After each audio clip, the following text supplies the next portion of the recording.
Primero que todo agradezco el que me hayan invitado nuevamente, es mi segundo año aquí. La verdad muy contento de volver, así como los tenistas que dicen que siempre están contentos de volver. Y quiero compartir con ustedes una experiencia que, como Mónica señaló, puede parecer irrelevante en cualquier otra zona del país. Pero en Magallanes, en latitud 53, a pasos de la Antártica, tiene algunas particularidades que valen la pena compartir. Actualmente me toca dirigir el Centro de Estudio de Recursos Energéticos de la Universidad de Magallanes y desde el año 2011 hemos estado trabajando en diferentes tipos de proyectos relacionados con energías renovables y sobre todo con una situación que se produjo en nuestra región y que yo la cuento siempre como una experiencia que podría haber sido triste, dramática, pero que está comenzando a tener un final que podría vislumbrarse como feliz. Así es que por eso mi interés en poder compartir esto con ustedes. Un poquito de contexto, ¿cierto? Para que sepan en el lugar en que me toca vivir, la región de Magallanes, en términos eléctricos, ¿cierto? Porque vamos a tratar de dar un contexto energético, se compone de 4 sistemas medianos en cada una de las grandes ciudades que componen nuestra región de Magallanes. Estamos hablando de Punta Arenas, Porvenir, Puerto Natales y Puerto William. En la suma de todo, ¿cierto? No sobrepasamos apenas los 100 megawatts de potencia instalada, por lo tanto somos clasificados como un sistema mediano.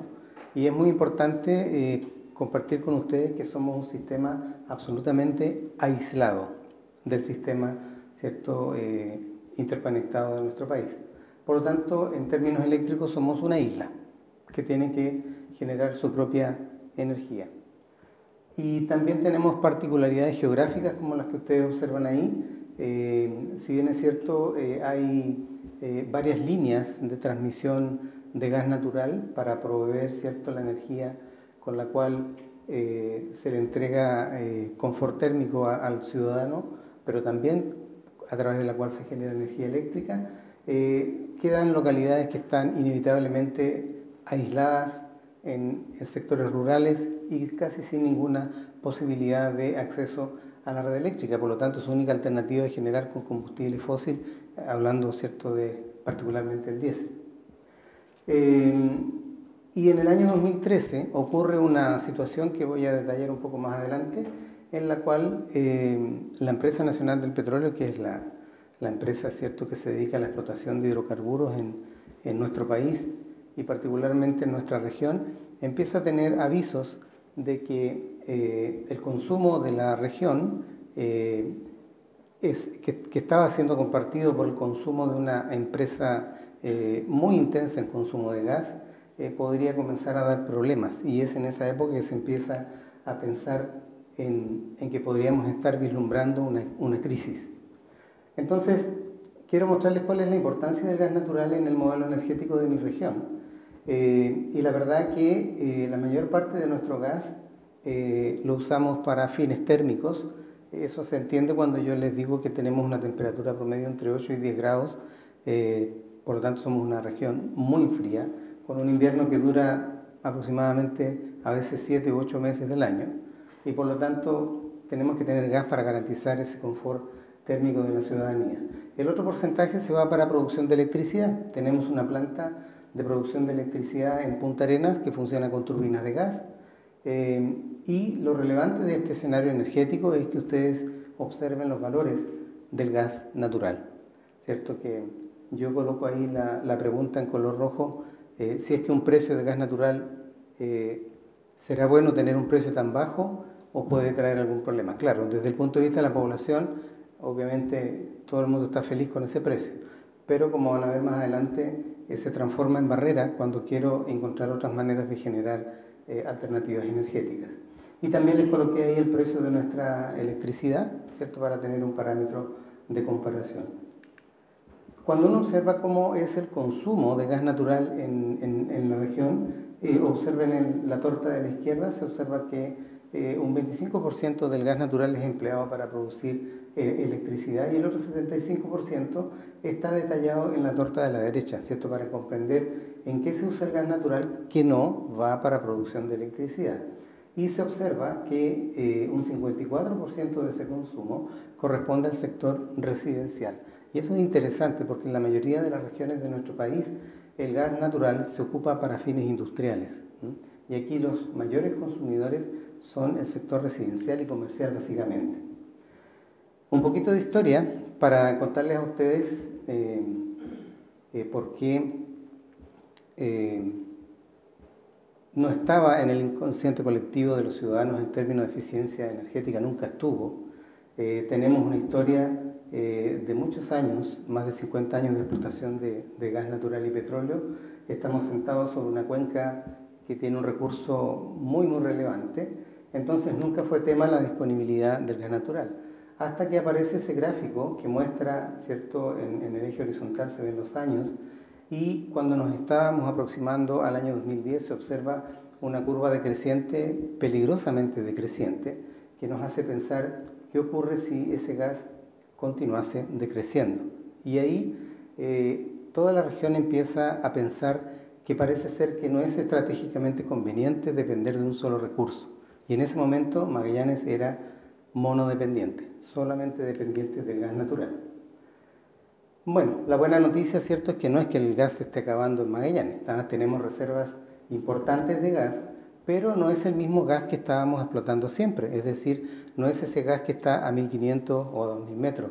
Es el otro gas, ese que está a 3500 metros de profundidad y que ustedes saben que tiene costos de explotación muy altos porque se utilizan otras técnicas como las que menciono ahí, que es el fracking, ¿cierto? Es el shale y el tight gas, que están presentes en nuestra región, pero que tenemos conciencia que va a tener probablemente un costo superior al que tiene hoy día. ¿Qué es lo que hace la Empresa Nacional del Petróleo cuando se ve enfrentada a esa alerta, ¿cierto?, de que el gas convencional ya no tiene los mismos volúmenes que tenía antes? Bueno, comienzan a trabajar, ¿cierto?, muy tempranamente en operaciones de prospección. Posteriormente empiezan a explorar la técnica del fracking, que era totalmente nueva en nuestra región, y se empiezan a ver, obviamente, dificultades para trabajar con una técnica nueva. Se empieza a barajar la idea de que el gobierno pudiera, ¿cierto?, subsidiar el gas para que la población no sienta estos costos de operación. Pero lo más importante de todo eso es que por primera vez la región comienza a hablar de usar la energía de manera racional, es decir, dejar de regular la temperatura interior de las viviendas abriendo las ventanas de la vivienda, sino que empezar a tomar en serio el concepto de que había que cuidar la energía. Entonces, al reconocer que ser monodependiente de un solo recurso no era estratégicamente una buena filosofía, lo siguiente es, bueno, entonces, ¿cómo diversificamos la matriz energética? ¿Cierto? Es decir, ¿qué otros recursos servirían para poder generar energía eléctrica o energía térmica? Entonces, en esos momentos aparece, ¿cierto?, la responsabilidad que tienen las universidades, ¿cierto?, de ser quienes tomen este desafío y participen de los procesos para poder responder a esa pregunta. Es decir, la región tiene conocimiento de los recursos de que dispone, ha hecho una evaluación de esos recursos, conoce las inversiones que tendrían que hacerse para hacer realidad el uso de esos recursos para que lleguen a un costo razonable al cliente final. Bueno, obviamente eso no estaba, ¿cierto? Y por lo tanto se empezó a trabajar junto con muchos sectores, gobierno regional, principales empresas de la región, sectores comerciales, a conversar acerca de elaborar un proyecto de matriz energética regional, es decir, que Magallanes se sentara a ver cuáles son los recursos que vamos a utilizar, ¿cierto?, para diversificar esta matriz, cuáles son los recursos renovables y no renovables que vamos a proponer, cuáles son los riesgos de suministro, ¿cierto? Si uno propone un recurso, también tiene que ser responsable y ver cuál es la sustentabilidad de y sobre todo los precios, ¿cierto? La administración anterior decía que la energía tiene que llegar a precios justos y razonables a la población. De repente eso no es tan fácil. Entonces se hizo ese estudio y una de las ganancias que se obtuvo fue la generación de ese mapa que ustedes observan allí, en el cual se describen todos los recursos que la región tiene disponibles y, por supuesto, detrás de esto, ¿cierto?, hay un informe técnico con toda la evaluación de la cantidad, ¿cierto?, la evaluación y quiénes serían los más apropiados para comenzar a trabajar en ellos. Sin duda, en un estudio que se hizo en el mismo momento, se detecta que sin duda el mayor recurso disponible es el que tenemos en el estrecho de Magallanes, ¿cierto? La energía marina, en particular la energía maremotriz, solucionaría prácticamente todos los problemas de la región, pero como sabemos es una tecnología que todavía está en un estado, ¿cierto?, de inmadurez, que está esperando que bajen los precios para poder meterse en ella. Sin embargo, actualmente el MERIC, no sé si alguien ha escuchado esa sigla, el Marine Energy Research and Innovation Center, que es un centro de investigación que financió Corfo, está ahora en nuestra región con barcos midiendo el potencial para en 4 o 5 años más empezar a evaluar si podríamos sacar energía de allí. La eólica, en segundo lugar, nadie tiene dudas de que en la Patagonia hay viento, un rato más se lo voy a mostrar. Y en tercer lugar, la energía solar fotovoltaica, que mucha gente nos decía, pero ¿para qué vas a considerar ese recurso? ¿Ah? Era así el prejuicio que había con la energía solar fotovoltaica. Posterior a este trabajo de la matriz energética, alguien dijo, oye, si ya tenemos información de los recursos, ¿quién te garantiza que se dediquen los recursos financieros a estudiar cada uno de estos recursos para poder empezar a tomar acciones y a desarrollar proyectos que generen con estas otras alternativas? ¿No será bueno que se elabore una política, ¿cierto?, que garantice que esas decisiones no dependan del gobierno de turno? Y el gobierno anterior a esta administración actual le propuso a la región que se convierta en la primera región de Chile en tener su política energética, lo cual, créanme, fue extremadamente saludable para la región, porque se logró reunir a muchos sectores y conversar bajo un interés común, sin colores políticos, sin intereses económicos, realmente para poder contribuir a que realmente la región tuviera una hoja de ruta para poder trabajar en el tema energético. Y así ocurrió. Y no voy a explicar toda la política, solamente quiero mostrar los dos principales pilares, que son el uso eficiente de nuestra energía, eso es eficiencia energética, ¿cierto? Y lo otro es el desarrollo diversificado de los recursos energéticos. Y por eso voy ahora ya acercándome al tema de la presentación, que quiero ver cómo se vincula la eficiencia energética con las aplicaciones de energía solar fotovoltaica. Bueno, en el primer pilar, que es eficiencia energética, el año 2011 recibimos un financiamiento de la Agencia Chilena de Eficiencia Energética, cuando digo recibimos como centro de energía, para implementarnos, es decir, para comprar instrumentación y en realidad ponernos al servicio de la agencia. ¿Qué es lo que quería hacer la agencia? Quería medir, ¿cierto? Quería hacer diagnóstico energético en Magallanes y quería saber cómo el magallánico estaba usando la energía. Respuesta, pésimamente mal. Éramos unos derrochadores de primera, pésimos para construir, teníamos deficiencias de construcción evidentes, anduvimos en cuanto edificios se nos cruzó, hoteles, edificios públicos, empresas, haciendo diagnósticos energéticos, ¿cierto? La expositora anterior me va a entender muy bien lo que significa eso, entrar en que te miren raro, ¿cierto? ¿Qué andas midiendo? ¿Por qué andas midiendo? ¿A quién me vas a acusar? Pero hicimos eso, después nos metimos en las escuelas y nos dimos cuenta de algo súper importante. El hacer diagnósticos energéticos nos da la opción de detectar oportunidades, es decir, oportunidades que significa que podemos hacer mejor las cosas, podemos mejorar el uso de la energía y se comenzó a trabajar en eso por el lado del primer eje que yo les mencioné, que era eficiencia energética. Pero el segundo pilar, que es el motivo de mi presentación, era cuál de las dos energías íbamos a impulsar primero, energía eólica o energía solar. La respuesta fue las dos, ¿cierto? Las dos se están desarrollando en paralelo. Ese arbolito, pobre arbolito que ustedes ven ahí, da cuenta de que realmente no hay falta de viento en Magallanes, tenemos viento de sobra.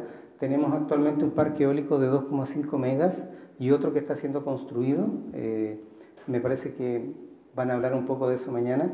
Un parque de creo que son 10 megas que va a ser instalado próximamente, así es que el porcentaje de energía renovable en nuestra red va a comenzar a incrementarse y por lo tanto la energía eólica va corriendo, ¿cierto?, por su lado. Y la fotovoltaica, entonces alguien se preguntó, bueno, pero ¿será posible tener aplicaciones de energía fotovoltaica en Magallanes? Cuando miramos nuestra latitud, estamos a la misma latitud de Bremen o de Oldenburg, que son ciudades alemanas que tienen un desarrollo fotovoltaico increíble. Entonces la pregunta era, ¿qué tiene Magallanes que pueda restringir las aplicaciones de fotovoltaica? La verdad que no tenía nada, era solamente el miedo a no atreverse a experimentar con ese tipo de energía. Los valores de energías anuales son similares a los casos de Alemania. Obviamente estamos en el hemisferio opuesto, así que hay que tener los resguardos para hacer esa comparación, pero recurso existe en la región. Fíjense ustedes ahí en ese gráfico que es parte de los resultados que muestra el explorador solar. En la mañana mencionaron que el Ministerio de Energía pone a disposición un explorador eólico, ¿cierto? También existe un explorador solar para poder encontrar data de cualquier parte de Chile. Y ahí se ve una cosa muy interesante para nuestra región. Las componentes difusa y directa de la radiación solar son similares. Eso es muy interesante porque significa que lo que más le gusta a un panel fotovoltaico, ¿cierto?, que es que le llegue, ojalá, mucha directa, pero aquí le está llegando casi 50-50 de las dos en todos los meses. ¿Ah? Entonces nosotros que esperábamos que en Magallanes tuviese el panel fotovoltaico una performance muy arriba de lo normal. Cuando uno empieza a pensar en proyectos de aplicaciones fotovoltaicas, la disponibilidad de data es muy importante. Esa lámina está ahí solamente para contarles a ustedes cuál es la data disponible que tenemos para trabajar en Magallanes. El año típico que entrega el Instituto de la Patagonia, que es un instituto de investigación en Magallanes, son 10 años de datos y se construyó un año solar típico. Es el mejor dato real que tenemos hasta el momento. Hay otras fuentes que se pueden utilizar, como la Dirección Meteorológica de Chile, un trabajo que hizo el estudio de la Universidad de Santa María, la NASA o el Explorador Solar. Entonces, el gráfico que aparece ahí a la derecha, lo que pretendía era mostrar, ¿cierto?, esas fuentes, cómo son cuando se comparan unas con otras, ¿cierto? Y finalmente tratar de elegir una con la que podamos trabajar. El resultado final de ese trabajo, que está a punto de ser publicado, porque encontramos una irregularidad en el año típico, es el explorador solar del Ministerio. Curiosamente, yo tuve que retractarme porque fui muy crítico de ese explorador, pero actualmente parece que mejoraron el modelo y estamos teniendo una coincidencia hasta dudosa, yo diría. Pero ¿cuál es la buena noticia? La buena noticia es que el explorador permite encontrar, usted le ingresa la latitud y la longitud y él le entrega la data que usted necesita. Entonces es muy agradable tener esa opción. Otro aspecto que yo quiero mencionar, y se los mencionaba al principio, ¿cierto?, es que la gracia de tener fotovoltaica en Magallanes es que tenemos que pensar que estamos expuestos a condiciones realmente severas para el funcionamiento de energía fotovoltaica. Pero es sabido, ¿cierto?, está en la literatura, que la tecnología fotovoltaica es mucho más eficiente en climas fríos que en climas cálidos. De hecho, actualmente en el norte de nuestro país hay toda una línea de investigación viendo cómo hacer más eficientes esos paneles porque las temperaturas son muy altas. Ustedes ven en el gráfico ahí que mientras mayor la temperatura, menor es la tensión que genera el panel. Por lo tanto, en una región fría debería funcionar súper bien. ¿Cuáles son las consideraciones que debería tener un sistema fotovoltaico en altas latitudes? Por ejemplo, pensando en una conexión a red. Y aquí tengo que ser súper honesto, porque en Magallanes hicimos el cálculo y efectivamente, como se esperaba, la energía fotovoltaica tiene un mayor valor que la energía generada con gas natural. Y aquí está lo que yo les mencionaba, ¿cierto?, de tener un gas natural con un precio muy bajo, ¿cierto? Es muy difícil competir con él. La ley 20.571, que ustedes saben que es la ley de net billing en nuestro país, no incentiva tener excedentes de energía. Ustedes saben que la compañía le compra a 100 y le paga la energía a usted a 50, ¿cierto? Entonces, imagínense en una región con poco recurso solar, todavía es menos atractivo conectarse a la red. Por lo tanto, el dimensionamiento de un sistema conectado a red debiera hacerse favoreciendo el autoconsumo, ¿cierto? Es decir, no pensando en inyectar a la red. Y en sistemas off-grid, la orientación y la inclinación que usted le da al panel son factores muy relevantes en una región con pocos recursos. Por lo tanto, también se hizo un trabajo para encontrar la orientación óptima en la región de Magallanes. El cuadro de carga tiene que ser gestionado con eficiencia energética. Eso lo mencionó también María Luisa. Uno tiene que gestionar la carga eléctrica, ¿cierto?, de su demanda antes de hacer el proyecto de fotovoltaica, ¿cierto?, para poder hacer el mejor dimensionamiento. La gestión de la demanda significa que usted, si va a apostar a tratar de que su sistema funcione cuando tenga el mayor aporte solar, entonces trate de que sus demandas ocurran en esos horarios, ¿cierto? Eso se llama gestión de la demanda, lo que permite también dimensionar bien las baterías, que son uno de los principales costos de la instalación. Usar dispositivos MPPT, la mayoría de ustedes saben qué significa eso, ¿cierto? Es el Maximum Power Point Tracker, para tratar de que tanto el panel como las baterías trabajen, ojalá, siempre en su punto óptimo de funcionamiento. Y finalmente, no menos importante, comprar paneles fotovoltaicos eficientes, ¿cierto? Porque actualmente pueden encontrar paneles con un 18% de eficiencia, con muy buen precio, generalmente bajo $1 por watt pico, y eso hace que se garantice el buen funcionamiento. Voy a comenzar a terminar la presentación mostrando casos en que se comenzó curiosamente con una aplicación que beneficiaba a la agricultura. El Ministerio, a través de INDAP, comenzó a entregar financiamiento para obras de riego. ¿Eso qué significaba? Instalación de sistemas de bombeo, pero los sistemas de bombeo tradicionales, es decir, bombas de pozo profundo, presencia del inversor, ¿cierto?, para convertir la corriente continua en corriente alterna, un modelo que se empezó a replicar en las distintas regiones del país. Nosotros como universidad estábamos observando cómo ocurría eso, y lo que empezó a ocurrir con el paso de los años, comenzaron a presentarse muchas fallas en los inversores. ¿Cuál era la razón de eso? Que la calidad era de dudosa procedencia, porque los fondos no alcanzaban para comprar un inversor de una marca de calidad. Entonces, como universidad dijimos, ¿por qué no planteamos un proyecto para proponer otro sistema de bombeo que no trabaje con inversor? Y propusimos un sistema para una comunidad que tenía actividad de invernadero, que consistía en usar fotovoltaica, pero para alimentar bombas de fluido, ¿cierto?, pero de corriente continua. Entonces sacábamos de la ecuación al inversor y eliminábamos los problemas que había de pérdidas de energía, y además hacíamos mucho más eficiente el sistema. Ahí están esas bombitas. Más o menos se incrementaba en un 30% la inversión, pero lo interesante de este sistema es que funcionó súper bien. Realmente tuvimos una performance del sistema de bombeo muy superior al tradicional, y de hecho ahora sí estamos esperando respuesta del gobierno regional para poder masificar ese tipo de sistemas. Si ustedes recorren la región van a encontrar distintos tipos de sistemas en las localidades aisladas, generalmente asistiendo a alguna actividad productiva.